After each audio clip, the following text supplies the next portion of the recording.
I'm Sarah Kuhn. Welcome to another episode of The Quiet Ones.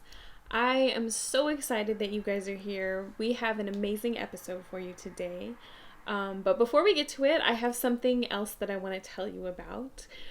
People have been telling me for a while now that we need a community. As INFJs, we need a community for us to come together and to really learn from each other and to share our experiences and to make friends and collaborate and just a place for us to come together. And I know that as INFJs, it's difficult for us to come together in person.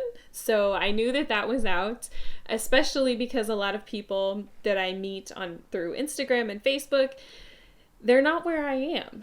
I'm in Boston, and only about half of my audience is actually even in the United States. So a couple of weeks ago, I was literally on Google trying to figure out, what does a community mean? What does an online community mean? Because I've heard people say this, and it's not just one person. It's been many people tell me, we need a community. You're building a community. I love this community. So I really wanted to expand that and make it a lot bigger, make it something that there's a lot more information there, and there's a lot better ways that we can connect as well.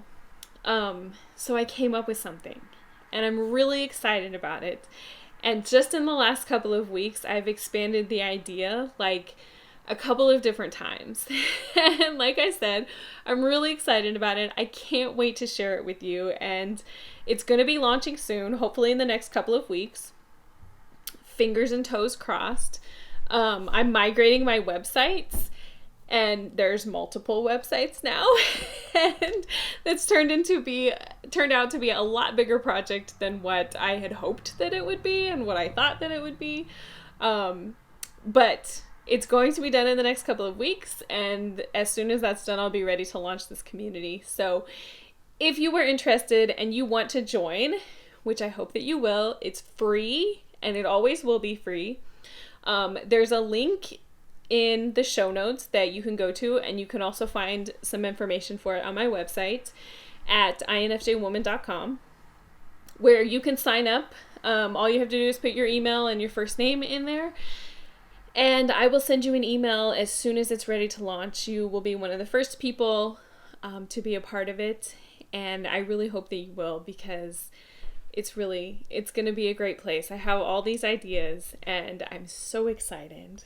Along with that, which is sort of part of that community and also a little bit something different, I am looking for INFJ writers.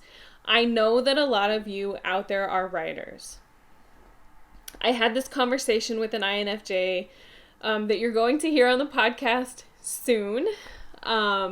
His name is Marco, and we had this amazing conversation. But we both talked about how when we were new INFJs, or when we had just learned that we were INFJs, we read all of this information about how INFJs are writers. And we were like, I'm not really a writer, but I kind of want to be, but I don't really know how to be. And it was kind of a process for us to figure out how to write. And then once we did it for a while, then we really enjoyed it and we loved it. And that's exactly where I am now. So I know that a lot of us as INFJs are writers. Maybe you're not a professional writer, but you want to be a writer. Maybe you have no idea where to start, but you know that you want to start. If you fall into any of those categories, you are perfect for this opportunity. I'm building something that's amazing, and I need a lot of people to help me with it, basically. That's what it is. So if you want to be a part of it, if you have a blog that you want to promote, if you have social media that you want to promote, even if you don't have anything, you just want to write and you'd like to share it with other people, that's absolutely perfect. That's exactly what I'm looking for. There's a link in the show notes that you can submit your name and your email and some other information so that I can get in touch with you and get you the specifics. So if you want to be involved, I would love to have you be involved. And you don't have to be an INFJ. You just have to write about stuff that is relevant to INFJs. So again, there's a link for that in the show notes. That will take you to a Google form so that I can get your information and connect with you and give you all the information, the specifics for what kind of information that I'm looking for to write about, and the word count and all of those types of things. So, yes, I'm really excited about it. I can't wait to tell you all the specifics and to show you exactly what it is. It's really amazing. Really, really awesome. Okay, so I am so excited for you to hear this episode. Today we are talking to Angie Cazares. I met her not too long ago on Facebook, actually. I love Facebook. I love the group function where you can meet other people who are doing something similar to you.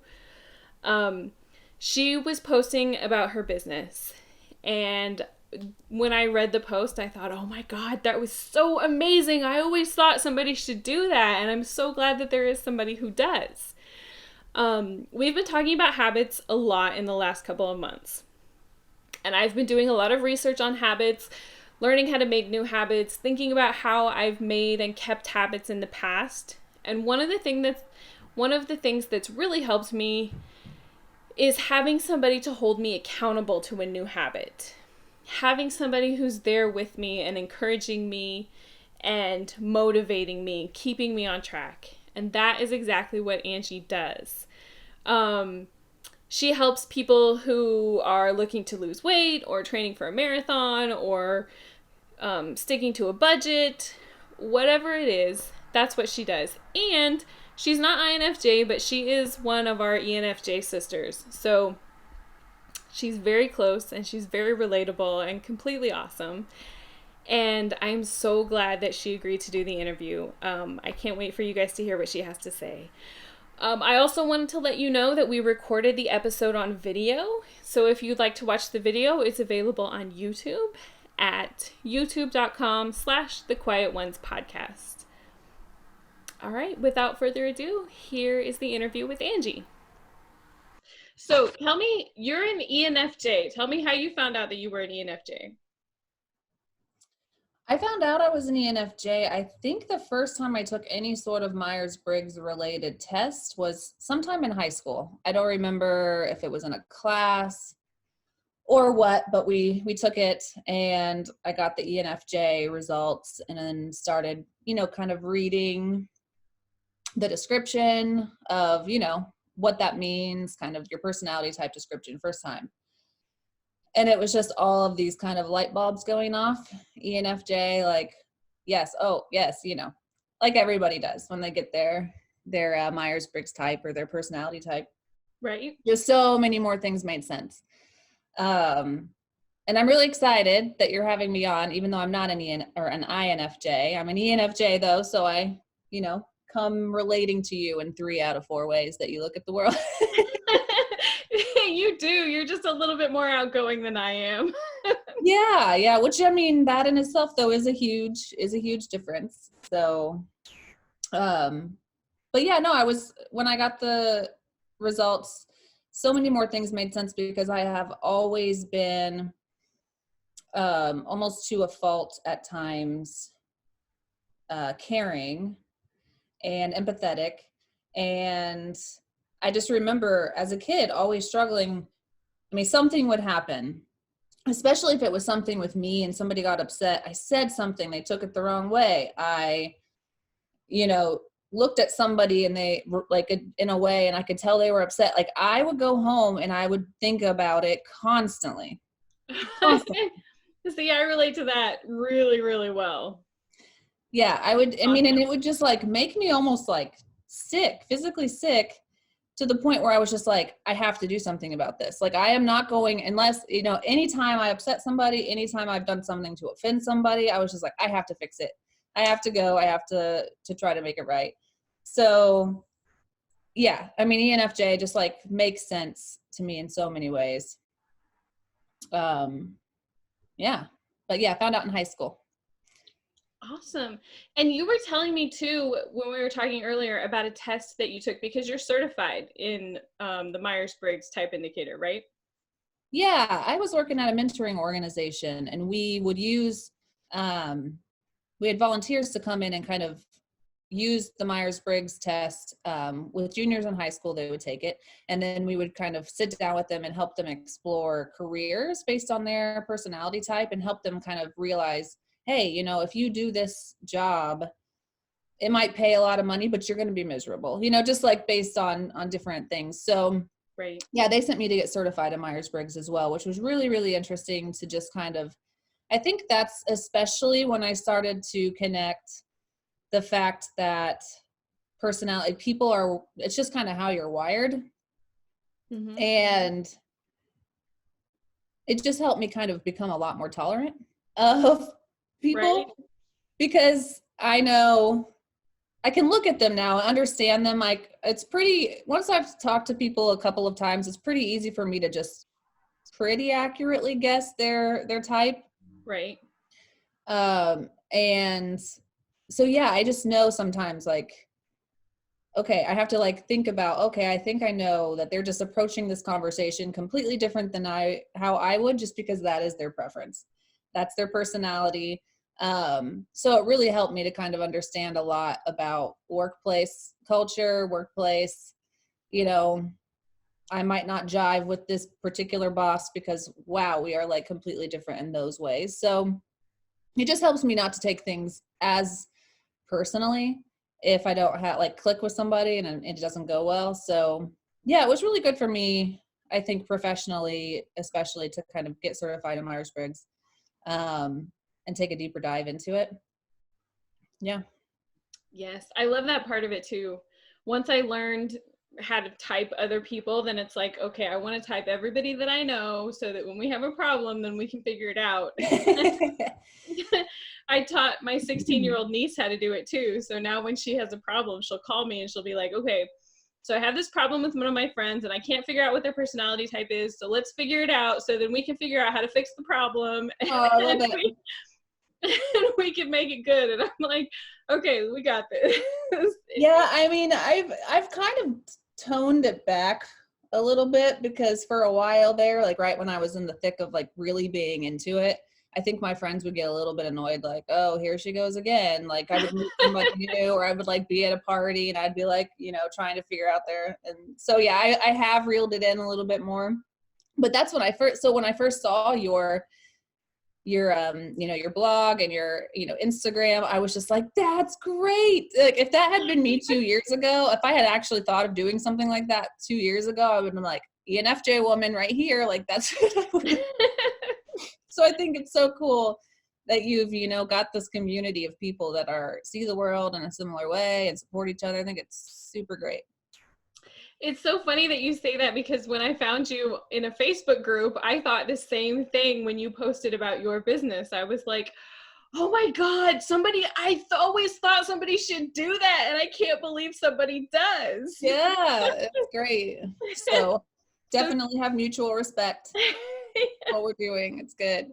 yeah, we just kind of lucked out that we're close to the same personality type too. Mm-hmm. So tell us about your business, because I'm so excited for everybody to learn about what you do. Yeah, so Accountabilibuddy for Hire is my business. And going back to kind of being that um, empathetic feeler. So it's kind of to my advantage in some way with my personality type that I am like an extroverted feeler. Mm-hmm. Because it's good and bad. I'm very vocal about wanting to support people's goals, like wanting to support people, where you might be a little bit more reserved and like, let me hold back my opinion a little bit, maybe. I don't know. Sometimes it's like, I'm not gonna say anything. And sometimes there's even like this voice in my head that's like, don't say anything, don't say anything, don't say anything. Because I'm really reserved with people that I don't know, but people that I do know, Yeah. I've been accused of having a very pointed and direct way of communicating. So Mm-hmm. it's like, and I always tell people too, like, don't ask me for my opinion, because like you're not prepared for it. Yeah. So it depends on how much I know the person, and how comfortable I am with them. Mm-hmm.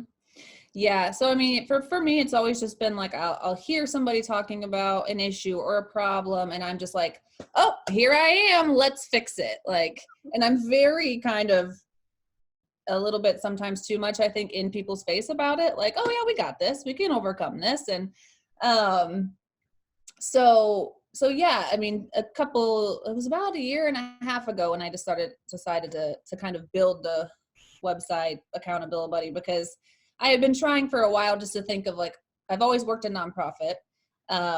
So I've never made much money. So I've always been like, hey, let me try to figure out something that I could do to make a little money on the side. Um, and so brainstorming with my husband, he was just like, well, you're a really good friend and you're good at holding people accountable. So I was just thinking, okay, accountability, let's just be an accountability buddy for people. And so that kind of is what started the website and the business. And so that's kind of what I do. I've been coaching right now, just one-on-one,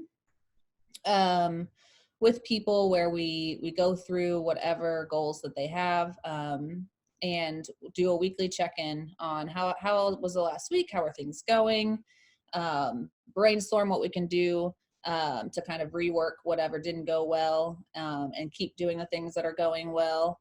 So yeah, I mean, it's been really fun and cool so far.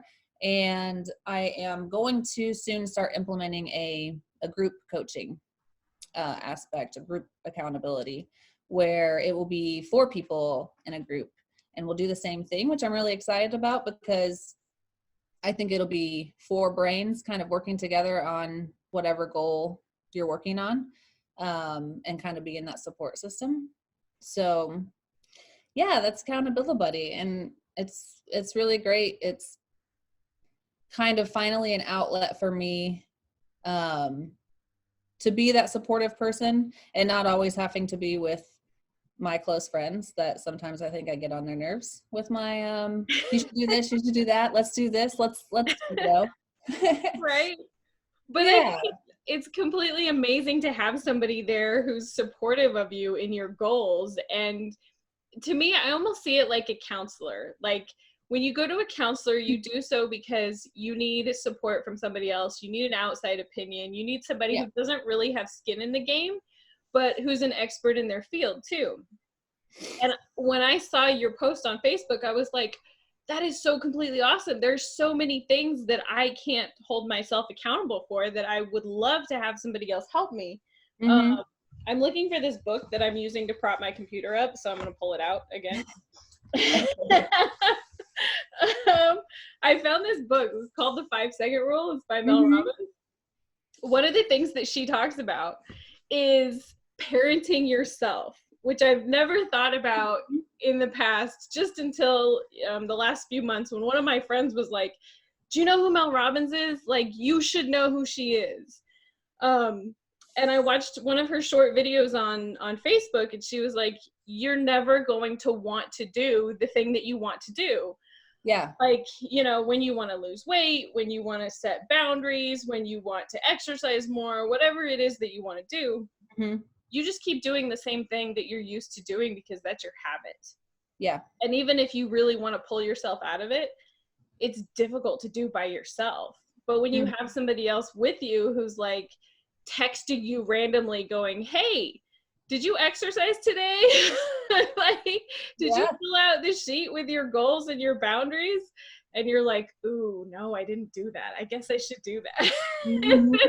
It's nice having somebody else there um who's not really your friend but really is your friend, because for me, I lean on my friends a lot, Yeah. and we seem to have the same conversations every time we go out to dinner, Mm-hmm. which it seems like they also get frustrated with me too, because it's like, you've been complaining about the same problem for years, literally, like, you just need to fix it. Yeah. And you know, all of my friends have kids and they have families, so it's difficult for them to be there for me at a level where I need them to be there for me. Right.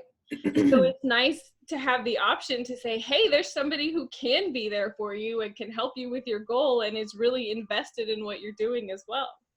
Absolutely. And I think that is an aspect when I first started that I didn't really realize was actually so beneficial, was that I was that third party. Because I realize, and that's kind of, in a relationship with a partner or with your kids, for example, like things like that. It's like, if you're trying to help them and you're trying to encourage them and they take a misstep or they like don't follow through, that can really negatively impact your relationship.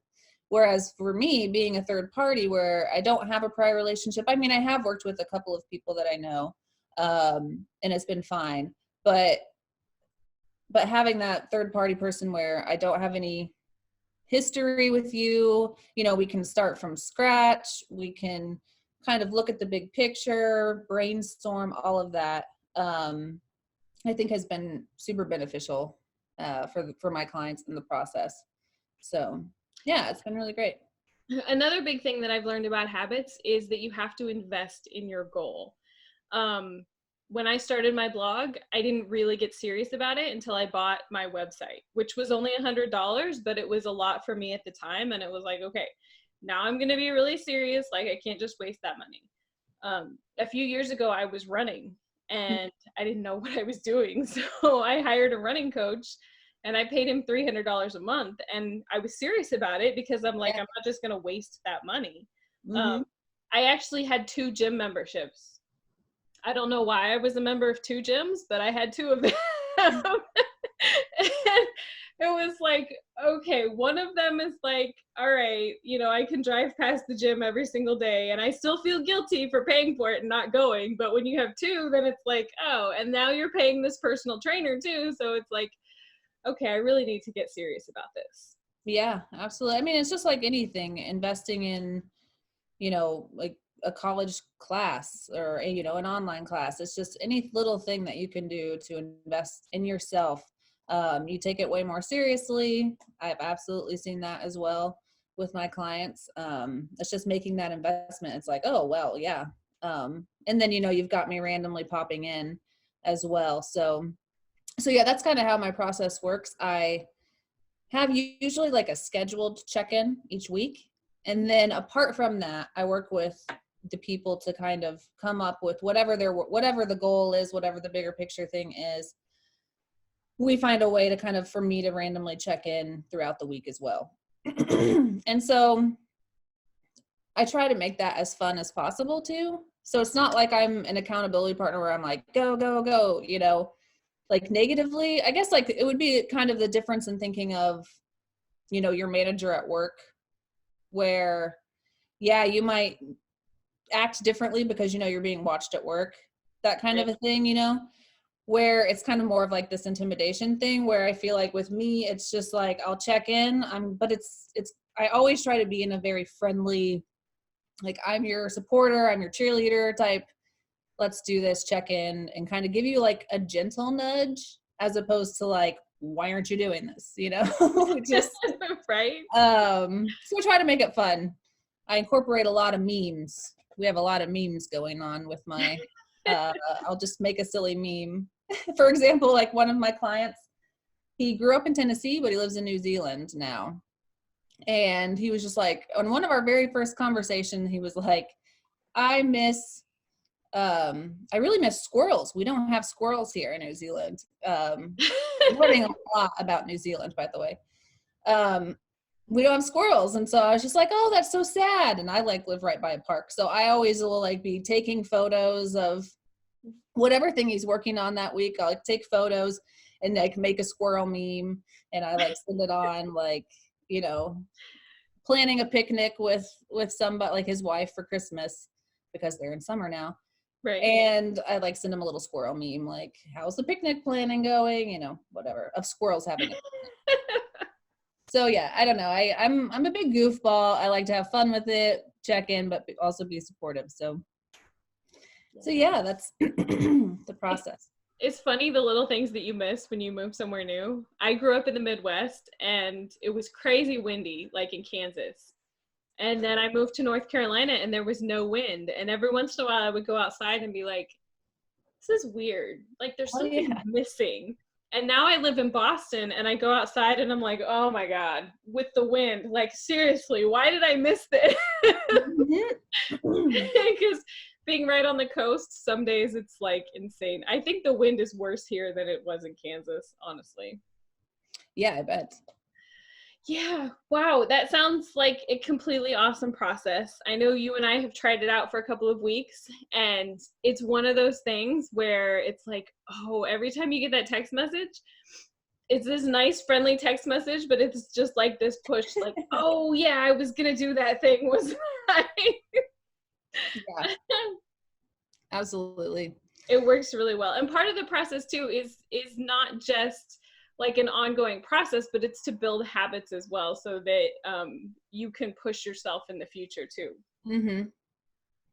Yeah, I mean, and speaking of habits, there's this guy, I've been kind of trying to live by this little motto of, I heard him on a podcast recently. His name's James Clear, but he wrote a book on habits, and he mentioned just every time, you don't have like, okay, every time you're trying to build a new habit, try to do something small. It's like you're doing like voting for yourself in that way. So, if you're trying to like build up a habit of becoming an identity of becoming a runner, every time that you go for a run, even if it's a short little run, you're taking a vote, you're making a vote on yourself to become, a runner. And you don't need the majority, you don't need a unanimous vote to become a runner, to win an election, to do those types of things. You just need the majority of them. Right. And so that really, really stuck out to me. And I've been thinking about it a lot because, yeah, I mean, it's just so true. It's just little progress over time is going to get you to meet your goals. So, I mean, we sit down when I start working with someone and we kind of do the big picture and then like reverse engineering it on, okay, you want to run this marathon? Okay, well, by what point should you be running what amount? Like just when is it? Let's just reverse the whole process. Right. Take it step by step, do like the big picture. And then it's just like, okay, now we're just going to focus on this week. Okay, what's the next thing that you need to do? Okay, what's the next thing that you need to do? And then, go on from there. So, and like I said, checking in, reevaluating, and working on that. So, and I don't know, I mean, I think with your audience being INFJs, I think it's kind of cool because they might not be as likely to just kind of go out and join a big group of people to support them, that kind of thing. Sure. So I feel like this process, and it's even with the group accountability, like I said, it's not ever going to be more than just 4 people, in your group, 4 people and me. So I think that it will be maybe hopefully a little less intimidating maybe for some people in your audience if they're looking for that sort of extra support and are interested in my services. So yeah, I mean, I don't know is that accurate? I don't know. It's definitely accurate. For me, it was a lot less intimidating to have a one-on-one coach. Not only because I got personalized training and because I knew nothing about running. So it helped me to have, the one-on-one part. Part of his training, though, was group running. And I was like so intimidated because I'm like, I'm not really a runner. And he's like, it's totally fine. Just come. And, I'll put you in a beginner's group. And his beginner group included people who like ran marathons. And I'm like, dude, I don't think you know what a beginner really is. Right.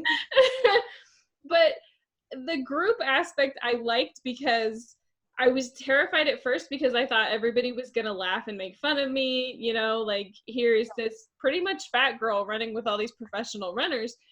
But I went a couple of times being super scared and they were all so nice and so supportive. And it made me feel like I belonged with them because they're like, telling me, every time they would pass me, which they would make multiple laps, but every time they would pass me, they would be like, keep going, you're doing a good job, like keep going. And I'm like, wow, these people are really nice.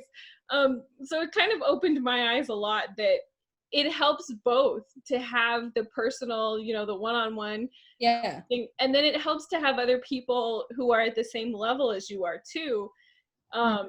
You know, as far as building a new habit and doing something new, because then you can reach out to them as well and say, okay, Yeah. I didn't really understand what the coach said. Maybe you can explain it different than they could, or just to have somebody else to connect with. For sure. Especially when you're doing something new, and to help push each other too. Mm-hmm. And I know that for us as INFJs, it's difficult to reach out to people. It's difficult because we think that we can do everything by ourselves, first of all. and then it's really difficult for us to ask for help. Mm. Definitely for me, as well. But Interesting. then once you do ask for help and you realize that you're not alone, that everybody else feels the same way that you do, and Yeah. then you learn other people's strategies on how to get past those things that you're struggling with. Yeah, absolutely. I mean, and that's the thing. I mean, that's interesting to hear you say that it's hard for you to ask for help, because for me, that's like the easiest thing in the world for me. Really? Yeah. And maybe that's like a big difference between ENFJ. I don't know. I am like quick to be like, oh, I don't know how to do something. I need to find somebody. Well, it probably is, honestly, because I like working in groups. I like having somebody else to bounce ideas off of. Yeah. And so I'm very quick to just be like, oh, I don't know something. I just need to go work with somebody on it. Like I need to go find somebody and talk to them about it. Yeah. See, that's like one of the big things for us, is that when we're in school or at work and they're like, okay, group project, we're like, oh no, like, can I do it by myself? Mm-hmm. That's like the most torturous type of thing, especially when you're not Yeah. assigned a group. When it's like, go find a group, then it's like, oh my God, like I'm gonna die. I really don't want to be here. Can I go somewhere else? And it's really interesting. I feel like that's on the fault of your teachers. I think like educators need to be more aware of, like, I have people who have a preference for introversion in here. Yeah, That's something that's that part they of that's part of things that are broken in the school system and things that are sure. broken in the workplace too, because they teach you that you're wrong for being introverted, that it's Mhm. something that you need to get over, that you need to get past, Right. that it's part of your personality that's broken and you need to fix it. Yeah. And I mean, so that's part of why I wanted to start this blog and the podcast, is Hmm. to make sure that people know that you're not wrong for being introverted. You're not wrong for not wanting to work in groups. Right. That's Absolutely. that's just how you were built. One of Yeah. the biggest things that I hate is open office spaces. And it seems like, especially here in Boston, there's a lot of startup companies and Mhm. all of them have open office Yeah. spaces. So like you don't even have a cubicle. You have a desk with a computer and the whole thing is open. And I'm like, do you guys like torturing people? Yeah. that, that that's torture for introverts, and you can't focus on anything. And how do you ever get anything done? Because it's not quiet in there when there's nothing to break up all of the noise. I mean, I don't understand that. But yeah, Occasionally they'll put those little like white noise, like, in the whole kind of office, so it's right. not as crazy. But yeah, no, totally. Yeah. Man, that's hard. Yeah. That's But frustrating. yeah, but I mean, that's why it's great that you do one-on-one coaching as well, so that if somebody isn't really interested in group coaching, then you have that Mhm. option too. Yeah. I mean, and I was going to mention kind of just like the resourcefulness, being resourceful. Um, because that was one thing when I was thinking about doing this business and supporting people. I was just like, oh man, but I'm not an expert in like every single area that people are going to need to focus on. Right. But I'm super resourceful. So if I don't know, I'm going to look around. I help help my clients, search for the resources that they need, brainstorm together, and just kind of come up with solutions. So yeah, I mean, that is something I do encourage people to also seek out is, who do they know that can help, and that kind of thing. So yeah. Yeah, for sure. And you have a special offer too for anybody who wants to give it a go. Yeah. So for anybody who comes to me through, listening to this podcast or your blog, I'm going to offer a discount. So for one-on-one, $50 off the first month. And then for the group accountability, $15 off the first month. So yeah, you can kind of get more information, detailed information, by going to my website, www.accountabilibuddyforhire.com/INFJ. So that's where your audience can find the specifics, and kind of fill out a form if they're interested, and I can get back to them and give them that discount. So awesome. And we'll put the link in the show notes as well, so awesome. everybody can find it. Yep. Yeah. And I'm doing like a fun thing right now. It's not going to start until February 3rd, but it's just like a free 5-day challenge I'm calling it the Better Buddy Challenge. So that's one thing I kind of pride myself on, is being a really good friend and being reliable, all of those things. So I was just like, hey, there might be people who just need ideas, need a kickstart on, being a good friend, in 2020, if that's something that interests you. So it's just a free 5-day challenge where I'll give you a prompt, an activity, something to do every day. And kind of, you'll have to check back in and I'll hold you accountable to making sure you did it. And then, you'll get to be in a raffle to win a prize. So yeah, that's another thing. So you can also sign up there, on my website if you're interested in that as well. Cool. That sounds great. I'm just excited to see people move the needle forward on whatever it is that they want to do. For sure. And perfect timing too, with everybody in the middle of their New Year's resolutions, and they already have habits in mind, and this point is usually the time when I start struggling. I went to the grocery store this morning, and one of my resolutions is to lose weight, which I've been struggling with. But I go to the grocery store, and on my way out, there's this big table with all these cute little girls and their families. And this little girl is like, do you want to buy some cookies, with these really big eyes and this cute smile? And I'm like, no, I don't want to buy cookies. Man, why do they do that to people this time of year? That is true. And I think about that. And I told them too, like, there was excuse me, there was probably 3 sets of parents there. And I'm looking at them like, are you serious? And they're like, you want to buy some cookies? I was like, you do this just at the right time. And one of the moms said, oh, because there's a snowstorm coming tonight. And I said, no, because like, this is the time everybody's giving up on their New Year's resolutions. Right. And she goes, yeah, that's about right. Oh my gosh. Well, the Better Buddy solution to that would be, you buy some cookies and you be a good friend and you give them to somebody else. Don't eat them yourself. That's a great solution. See, you could take them to work. I took a bunch of candy to work too, because I got a bunch of candy over the holidays, and I was like, I'm not going to eat this. Yeah. But you take it to work, and now you've made more friends at work, because, they're all always looking for candy. Oh yeah, absolutely. And it's like, and as an introvert, you don't have to have a conversation. You're just like, here's some candy. Okay, bye. And you just run out of the room. Yes. Yep. It's perfect. Sure. Oh, sure. I have all the respect in the world for people with, with the introversion preference. Yes. Awesome. Well, it's awesome to have an extroverted counterpart so that we can see the world a little bit differently. Yeah, absolutely. I am here for you. Awesome. Well, thanks again for letting me come on.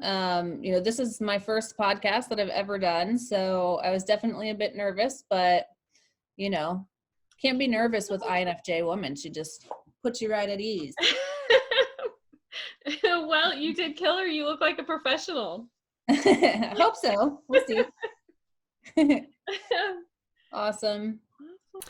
I hope you guys enjoyed that interview with Angie as much as I did. She is such a sweet person. And like I said in the interview, I have been working with her for a couple of weeks, and it really helps having somebody who doesn't have any skin in the game but has lots of great advice and is willing to check in with you and give you some help, just some extra pointers when you're struggling, and you have somebody there that you can text and say, hey, I'm having a bad time right now, just a couple of words of encouragement would go a long way.